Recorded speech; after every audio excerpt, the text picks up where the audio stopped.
Hello again, Reggie Moon with Eclipse USA Realty. If you have any questions on this video or any video, call me anytime at 404 Eclipse.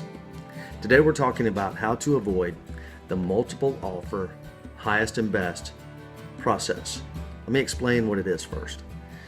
The big banks, Fannie Mae and Freddie Mac, if they're selling a house and if there are multiple offers, and that could just be two, but if there are more than one offer, there could be 12.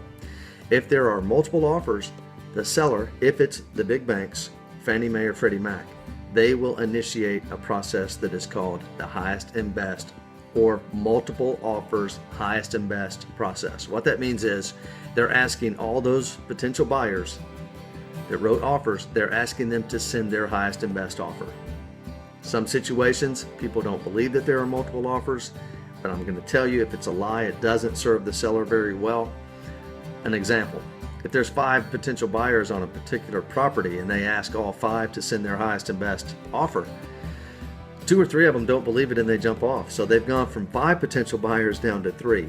So if it's a lie, it doesn't serve the seller very well. I believe the agents when they say that there are multiple offers and to send the highest and best offer. But what I do differently is I avoid that process if I can. I do all I can, and here's what I do.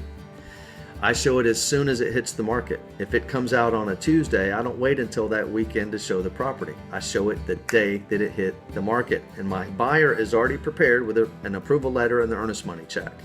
So that's part one, is get there fast before there are other potential buyers that see the property.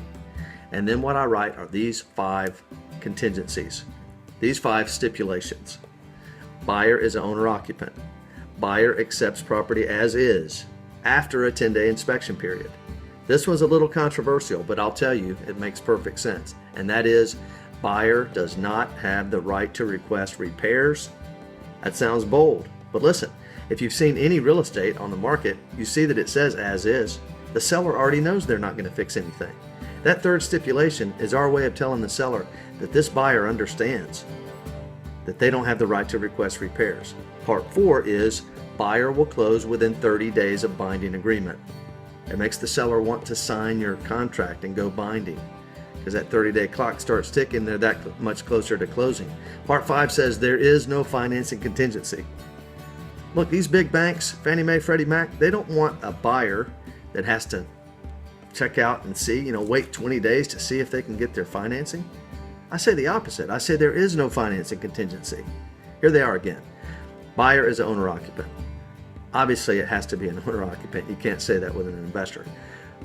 Buyer accepts property as is after a 10-day inspection period. Buyer does not have the right to request repairs. Buyer will close within 30 days of binding agreement. And Part 5 says there is no financing contingency. Powerful stuff. The buyer looks at your offer, he wants to sign it. We write it quick enough and we avoid multiple offers. Call me anytime. 404 Eclipse. Call or click 404 Eclipse.